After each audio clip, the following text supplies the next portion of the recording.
ahí hacia acá, el régimen de la nueva hacienda exportadora, que había enganchado a esos miles de campesinos desalojados por las guerras civiles y los estaba comenzando a articular a una estructura exportadora que de 1870 en adelante está muy dominada por el café, las exportaciones cafeteras. En los años 20, les decía yo a ustedes que se produce un quiebre, porque hay una incorporación muy grande de capitales extranjeros, fundamentalmente norteamericanos, en Colombia, en el tema del petróleo, pero también de las agroexportaciones, el caso de la United Fruit Company. Comienza a moverse el país. Digamos, los años 20 son una época en la que el país tiene grandes sacudimientos, y uno de esos sacudimientos va a afectar la legitimidad, pudiéramos llamar, existente hasta ese entonces en el control de la tierra. Las haciendas se iban expandiendo sin ningún control, pero algunos sectores que estaban interesados en romper ese régimen para dinamizar la economía se dirigen al campesinado. El caso, por ejemplo, de Erasmo Valencia, el caso de posteriormente Jorge Eliezer Gaitán, se dirigen al campesinado y le llevan la convicción de que las tierras por las que ellos están pagando terrajes son tierras de la nación, que ellos no tienen por qué pagar terrajes ni rentas a las haciendas. Y comienza la gran lucha, y comienza a abrirse un espacio en el sentido de que la tierra también es para los pequeños y los medianos, y eso no solamente es una convicción de los campesinos, sino que hay sectores, inclusive dentro del Partido Conservador, dentro del Partido Liberal, que dicen: el país no puede ir por el rumbo de las grandes haciendas, aquí hay que abrir espacios para la pequeña y la mediana propiedad, si es que queremos que el país sea el marco del desarrollo que anhelamos, según muchas de estas dirigencias. Es decir, la formación del mercado interno y el papel de la tierra en la formación del mercado interno. Entonces ese quiebre va acompañado por una serie de normas, de leyes, que van facilitando el acceso de los pequeños campesinos a los baldíos de la nación.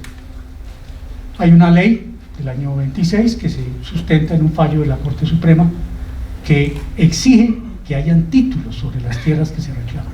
Y como muchas de esas tierras dominadas por las haciendas no tenían títulos, comienza a darse un movimiento campesino que lucha porque se les titulen con toda legitimidad esas tierras.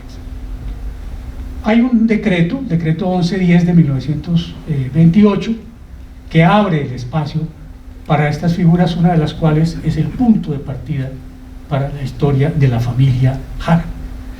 Es una historia que comienza con el establecimiento de lo que se llamaron las colonias agrícolas. Allí comienza otro capítulo de nuestra historia. Por eso esto es tan supremamente importante y se proyecta hasta hoy. Tiene una trascendencia inmensa, como lo podemos conversar ahora un poco más adelante, porque el Estado reconoce de una u otra manera que los campesinos, pequeños y medianos, tienen espacio en la tierra, que el país tiene que hacerle justicia a los pequeños y medianos campesinos en términos del acceso a la tierra. Se fundan las primeras colonias agrícolas, una de estas, lo veíamos ahora con Hernán, muy extensa, precisamente la colonia agrícola de Sumapaz, muy extensa, que ustedes se dan cuenta por el mapa, está en el corazón del país. Eso está muy cerca a, casi pudiéramos decir que a unas pocas horas del corazón de Bogotá. Y comienza ese sacudimiento precisamente en el corazón de Bogotá, en el corazón del país. Comienza a darse ese sacudimiento, se legalizan esas tierras, pero entonces viene la gran tensión. Esto ocurre durante lo que se llamó la República Liberal, es decir, el gobierno de Olaya, el primer gobierno de López Pumarejo, pero luego viene la fuerte reacción del latifundio a través de la violencia. Entonces estas colonias, que habían sido supremamente vigorosas, porque lo estamos descubriendo, supremamente vigorosas, imagínense ustedes que una hacienda de estas, la hacienda del Hato, que queda allí arriba de Usme, en pleno páramo, producía el 30% de la papa que se consumía en Bogotá. Una hacienda producía el 30% de la papa que se consumía en Bogotá. Se había establecido inclusive una línea férrea para bajar la producción de papa hacia Bogotá. Esto era de una potencia impresionante. Pero viene la guerra, estas colonias agrícolas tienen que asumir formas defensivas, y allí comienza esta historia que ustedes conocen, que está precisamente enraigada enraigada, profundamente enraigada en las luchas por la tierra y en particular en la guerra que estamos apenas tratando de terminar después de 60 años de guerra. Dice el prólogo que hay 3 momentos de guerra en la violencia. Para uno, la violencia suele ser un periodo indeterminado, como de matanza sin planeación. Y aquí en el libro queda claro que hay 3 momentos de operaciones militares muy fuertes, del 48, el 52 y el 55. Dice Jaime Jara, es un niño narrando: no pasaron 5 minutos de la última descarga cuando volvieron. En este momento la avioneta que iba adelante arrojó 4 o 5 bombas que llaman incendiarias, y de las cuales no era tan duro el estallido, sino que la quema era de 2 a 3 hectáreas más o menos. Pasaron cuantas veces fueron necesarias para desocupar sus enormes barrigas llenas de plomo y bombas. Cuando se fueron los aparatos y salimos de nuestros escondites, estábamos sudando y con los ojos rojos, con tos y una estornudadera continua. Esa tarde se dedicó a tejer planes, pues era posible que en 2 o 3 días estuviera allí el ejército, y entonces sería fatal, ya que no tendríamos escapatoria. Seríamos chusmeros auténticos por estar en el monte. Por la noche estábamos los 4 más pequeños con fiebres muy altas y delirios. Esto era reacción de las bombas, las cuales contenían sustancias tóxicas que podían hasta envenenarlo a uno si el humo lo acobijaba. Eso es lo que han echado, lo que el ejército echó en el Sumapaz, es napalm.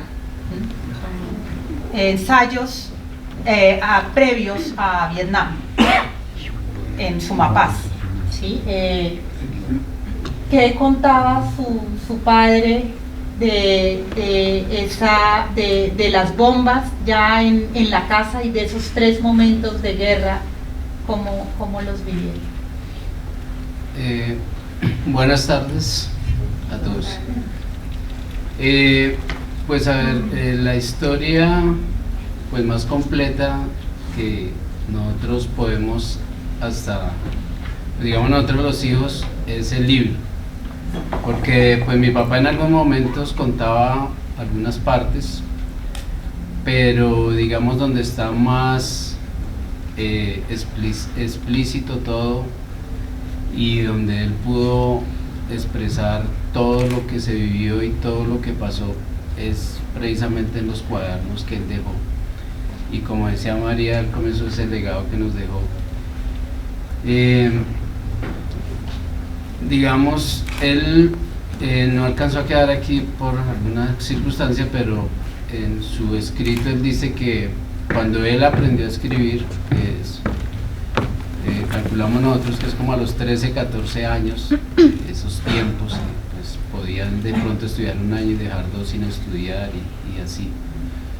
Y cuando él aprendió a escribir, empezó a escribir la historia, pues que está condensada en el libro.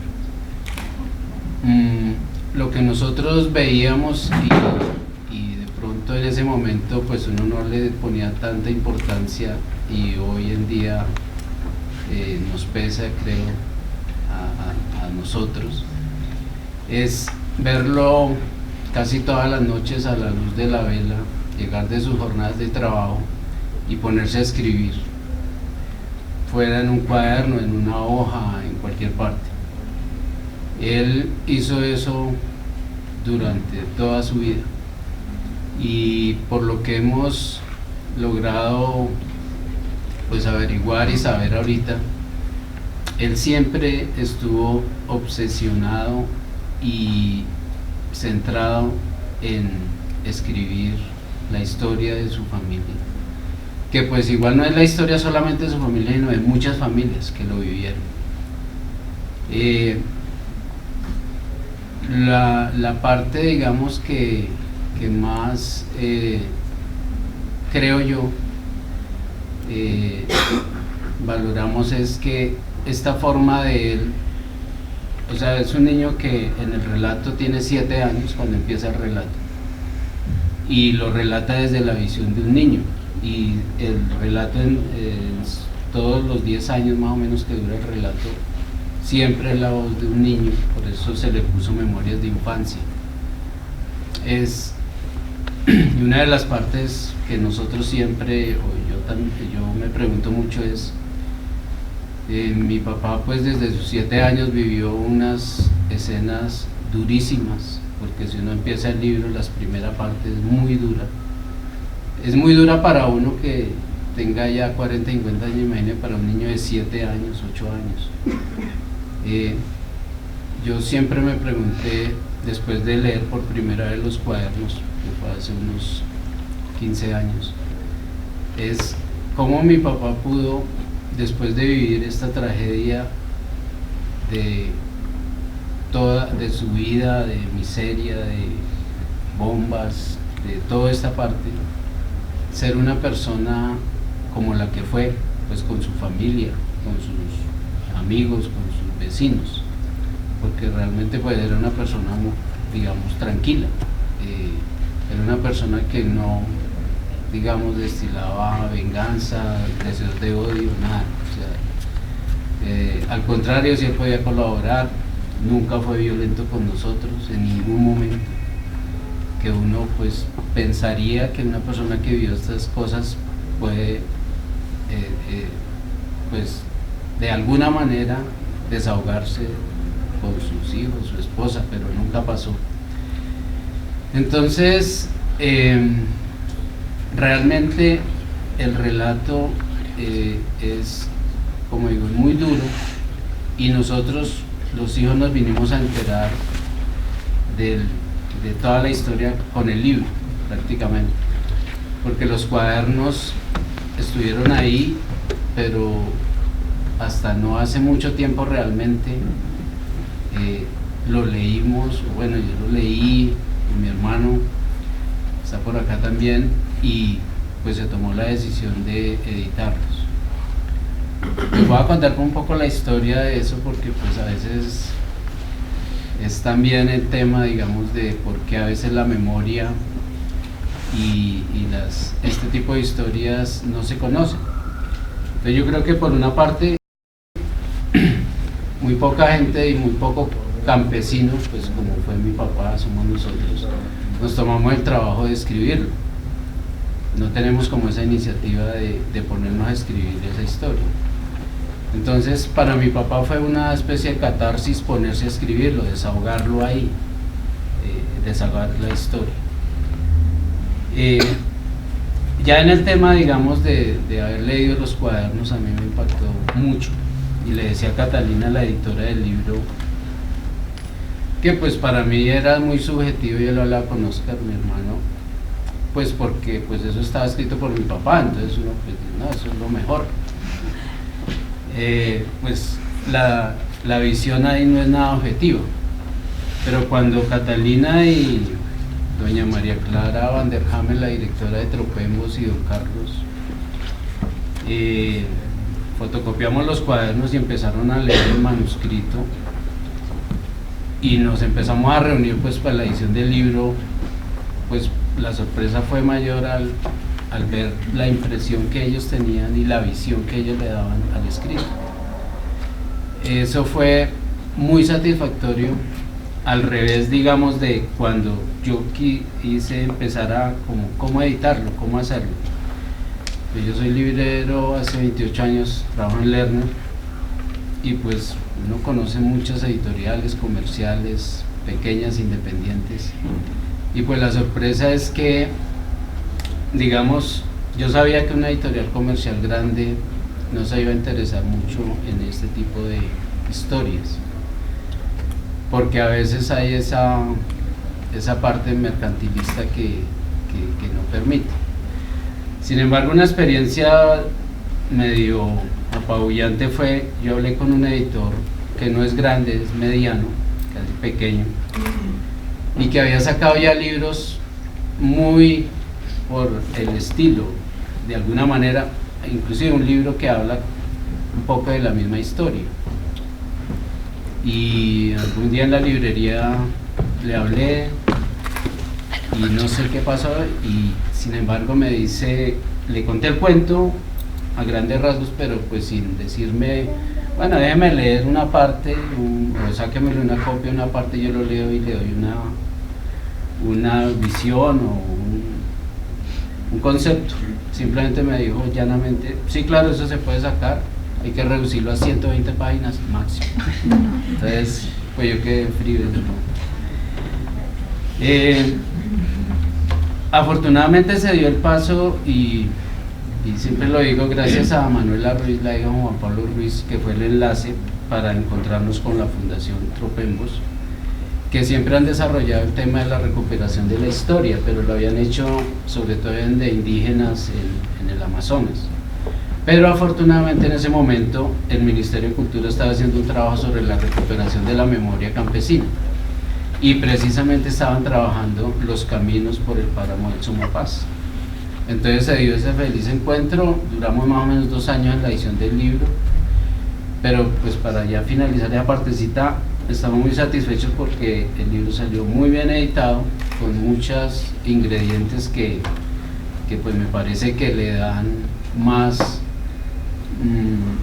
pues como atractivo al libro, y pues nosotros sí estamos muy satisfechos, además de poder tener el libro, que ya muchas personas lo han leído. Pues yo soy testigo de que muchas personas han ido a la librería a comprarlo, y pues estas actividades como la de hoy, pues para nosotros como digamos depositarios de la memoria de mi papá, es muy satisfactorio, y por eso agradecemos mucho esto. Hay una cosa, y es que en el libro uno va conociendo, pues en medio del relato de la violencia, uno va conociendo los caminos del Sumapaz y los frutos, lo que se encontraba, ¿no? Al amanecer se fueron uno de mis hermanos mayores y mi cuñado a conseguir comida, regresando con unas guatilas o sidras y unos pocos frijoles todo el año. Pero comentaban que en unas fincas abandonadas al otro lado del río Chipas se veía maíz y plátano.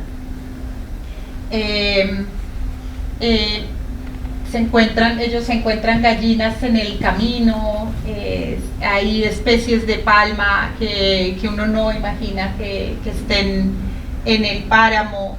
De pronto ustedes nos pueden contar, quién de los dos, un poco de esos caminos del páramo hasta el río Duda, y de cómo se bajan por lado y lado del Sumapaz.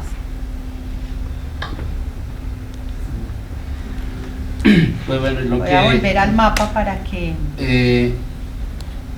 en lo que yo conozco, nosotros nacimos en Cabrera, en la vereda de Núñez, que es, le comentaba al profe Darío hace un momento, que pues el límite entre Núñez y el Tolima, no sé, de donde nosotros nacimos son como unos 3 o 4 kilómetros solamente. Y pues la travesía que hace mi papá con su familia, que es 2 veces que van desde Villarrica hasta el río, hasta el Duda, y en una ocasión hasta la Uribe, pues es atravesar el páramo. Los caminos, uno de los caminos pues sale de Villarrica, pasa por Núñez.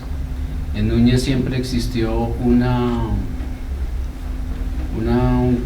inspección de policía, que en el relato de ellos pues le tenían mucho miedo a esa estación de la policía, porque pues donde los vieran pues los cogían, o bueno, lo que pasara, porque pues ellos eran la chusma.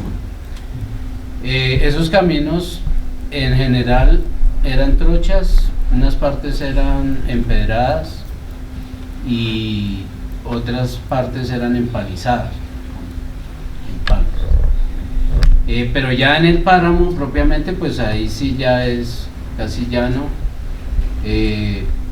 Yo no sé exactamente, creo que hace poco, y si Juan Pablo Ríos están haciendo unos recorridos haciendo esas rutas, no sé ahora cómo estén, pero hasta donde yo conozco que he ido al páramo, no he ido hasta el Duda, pero son caminos que digamos siempre se trasegaba, no había otra forma de llegar, entonces estaban como marcados y la persona pues se orientaban y llegaban. Mi abuelo, yo recuerdo cuando todavía él vivía, llegaba a la casa a veces y pues había unos relatos y él era de cargar 2, 3 arrobas y irse, no usaban zapatos, era pie limpio y caminar desde Tolima a Cabrera, o en ese momento los 2 recorridos que ellos hacen, la primera vez van hasta el Duda porque les dicen que allá está tranquilo, que hay formas de sembrar, de esto, se van con esa ilusión, llegan allá, sí, efectivamente todo estaba tranquilo, había tierra para cultivar, pero no había dinero pues para cosechar, esperar hasta 3, 4 meses que se dé la arveja, el maíz. Entonces ellos se dedican es como a ganar el jornal, finalmente descansan y se vuelven a Villarrica, en la primera guerra que es la del 53. Luego, eso es más o menos, según yo entiendo, la de ida, yo no sé si exactamente esté ahí, pero lo que yo recuerdo, pues eso eran como unas 2 o 3 semanas caminando, casi, o sea, en la segunda es un poco más explícito, y es que en el 55 vuelven y se van para allá. Una de las hermanas mayores de mi papá se había quedado allá, se había casado, llegan allá, que dicen, bueno, pues vengan acá, llegan, igual como es una familia numerosa, 11 hermanos, llegan y se presenta el mismo problema. Bueno, si nosotros los podemos tener un tiempo, pero ¿cómo para comer? Alimentar 11 personas es muy difícil, y luego se devuelven, pero ya se vienen es por la vía de Pasca y llegan a Bogotá, que también eran jornadas durísimas. Mi papá lo relata, a pie limpio, entonces se les hacían ampolla entre los dedos, y en la mañana tenían que empezar a caminar a las 7 de la mañana, y pues era con los dedos ensangrentados en ese hielo, y lloren pues casi todos los más pequeños. Los grandes decían, pues toca dejarlos porque eso duele mucho, pues casi sin ropa, y camine, porque si no llegaban, el vaquiano iba diciendo, y no llegamos a tal punto, pues ahí sin tenaz, porque no tenemos dónde quedarnos, entonces hay que caminar todo el día para llegar hasta cierto punto y podemos quedar ahí. Entonces eran jornadas larguísimas y era días y días caminando. Cuando llegan y de vuelta a Pascua, por ejemplo, los tienen que llegar escondidos y llegar a ciertas partes, porque pues no podían llegar a cualquier parte, porque pues venían, pues la situación era crítica, de hambre, de ropa, ya no tenían ropa, y pues tenían que llegar a alguien que les tendiera la mano, les diera algo de comer, les diera algo de trabajo. Entonces era ese tema de llegar a una parte donde pues no los conocían, que los prestaran la ayuda que pudieran, y estarse ahí, buscar algo de trabajo, buscar algo de sustento. Era el tema de ir y volver. Una de las cosas que vi, pues que sale mucho en la lectura, es alistar la sal para el camino, ¿no? Para las jornadas. Todos los pueblos comienzan a recoger bultos de sal, a juntar sal, es como que hay los 2 extremos para llevar, la panela y la sal, son las 2 cosas fundamentales en el camino. Esto eran las columnas de marcha, son cientos de personas huyendo, ¿no? Por lo que uno alcanza a ver, es todo un pueblo, ¿no? Que luego de la toma guerrillera logra como liberarse pues los chusmeros logran liberarse de los chulos y salen por los caminos pues perseguidos por avionetas en el medio. Pues no tenemos mucho tiempo, Entonces, no sé si Darío quiere contar algo antes Bueno, de pedirles unas sí, preguntas. En síntesis, la geografía caminada que nos cuenta Hernán es un poco la geografía de la colonización nuestra. Y yo diría que esta región, el Sumapaz en particular, es la gran escuela de la colonización colombiana. Nosotros tenemos como distintas vertientes: la colonización en Antioquia, que se proyecta hasta el norte del valle, la colonización de Santander y campesinos de Boyacá, pero esta tiene una gran importancia porque muchos campesinos desalojados por la guerra, por la violencia, por el latifundio, pasan por el Sumapaz y aprenden no solamente, digamos, las dificultades de moverse en estos ecosistemas tan complicados, sino que aprenden el valor de la organización campesina. Yo diría que esto es fundamental y por eso es una escuela de la colonización. Entonces hoy uno encuentra los relatos de los colonos en zonas como el Guaviare, el Caquetá, que pasaron por esta región, se forman como campesinos colonos en esta región. Pudiéramos decir que llevan en sus mochilas la idea de la organización. Y es de una trascendencia inmensa, y les explico por qué. Porque en esa figura de las colonias agrícolas que nace allí en el Sumapaz, se va formando una idea de asociación.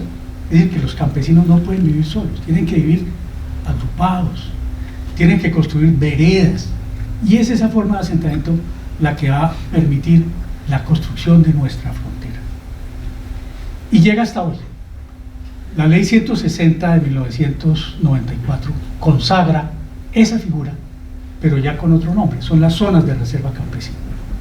Y ustedes se dan cuenta, por todo lo que ha sido el proceso de la negociación de la paz, la implementación, la espantosa resistencia de las élites de este país a la creación de las zonas de reserva campesina, porque se han demonizado completamente.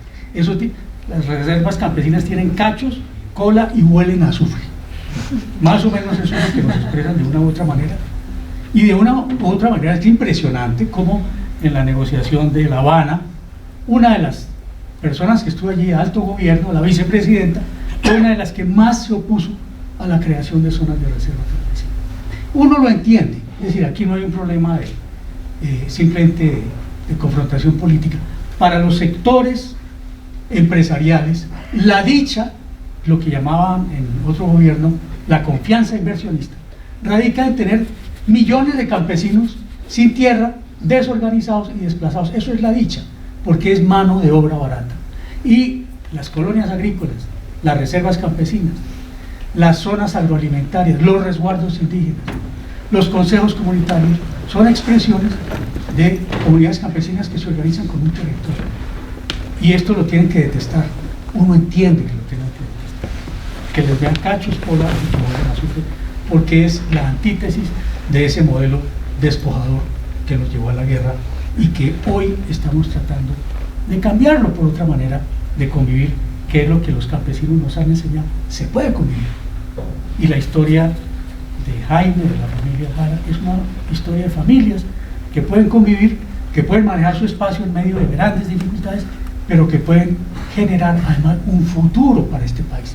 Porque no nos olvidemos que los campesinos son principalmente, ¿qué?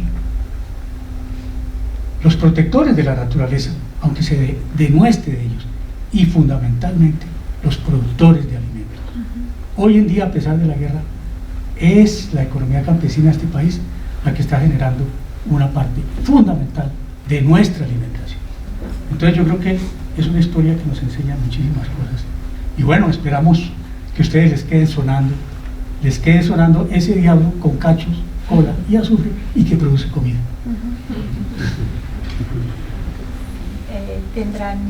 ¿Alguien quiere hacerle alguna pregunta a Hernán o a Darío? Gracias.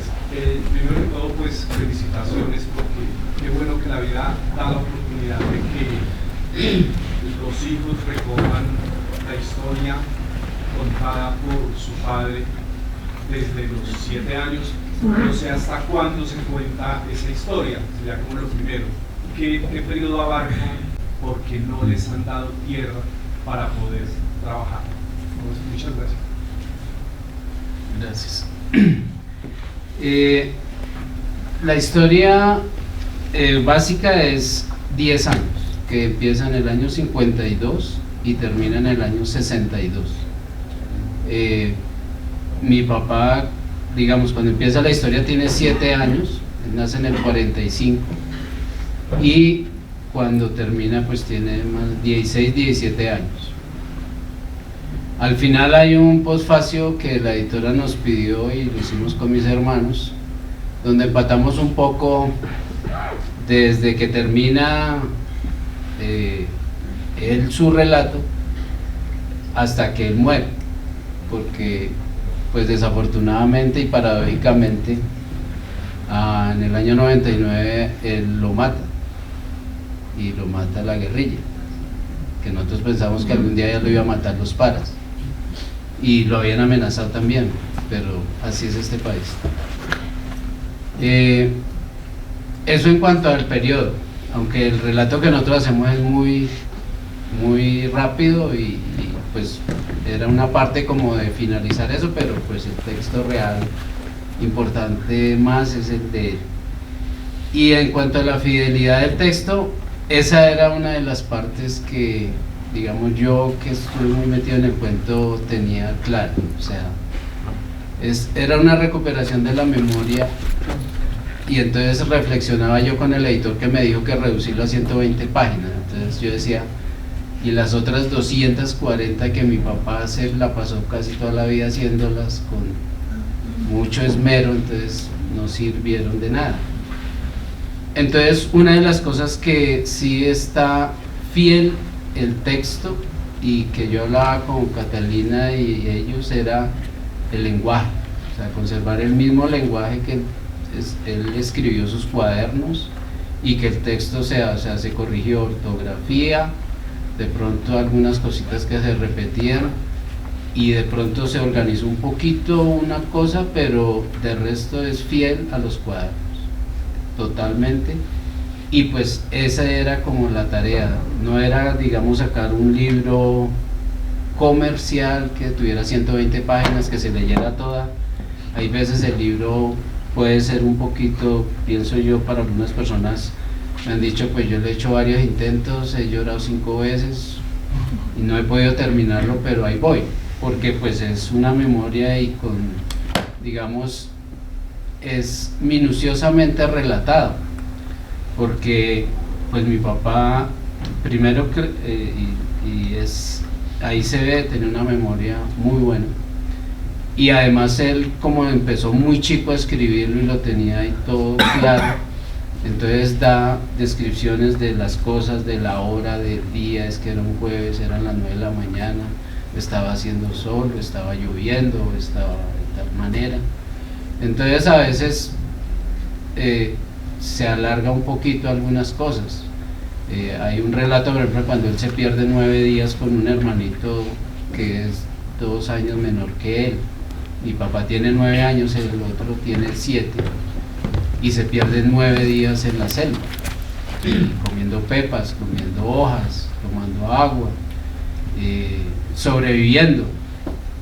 Pensaría yo que a mucha gente se le da como largo y que nada, y que va el 4.º día y el 5.º, y van 30 páginas y nada que sale, pero es porque eso fue lo que quisimos rescatar, que fuera el relato fiel a los cuadernos, que fuera realmente una recuperación de su memoria. Y alguien que es muy buen lector y leyó el libro me decía que sobre todo el tema del lenguaje, ese tipo de la chuva, las guatilas, términos coloquiales que pues nos tocó también. En muchas partes él dice, bueno, enjalmar es tal cosa, es poner la enjalma, es esto. Y en otras no, entonces ahí tiene unos pies de páginas donde nosotros, pues con Catalina y ellos, y se fue como explicando para que la persona no quede, pues eso qué será. Términos coloquiales, que pues a veces en una región se dice una cosa de una manera, en Cabrera se le dice guatila, en el eje cafetero le dicen sidra o papa de pobre, cosas así. Entonces eso me decía la persona a que me refiero, me decía es buenísimo porque es que es enriquecer el vocabulario y realmente eso sí estuvimos de acuerdo con la fundación y era mantener eso, esa parte. Una pregunta en cuanto al índice de tu libro, o sea, ¿está por capítulos? O sea, me gustaría saber si el nombre de los capítulos. No tiene un índice porque, pues digamos, es un relato más bien cronológico, o dice como capítulo tal, pero no tiene un nombre, porque mi papá tampoco lo dejó así hecho. Se pensó en un momento, vamos a, pues, no. Entonces la idea era conservar. Él lo puso en algunas partes 1, 2, 4. La editorial hizo como una partecita de como definirlo y dejar como que empieza otro, pero no con nombres, porque pues así no fue hecho.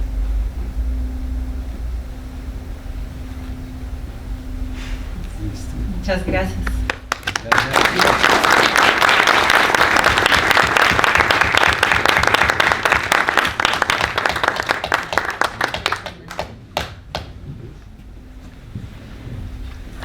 Muchas gracias a ustedes. ¿Cómo?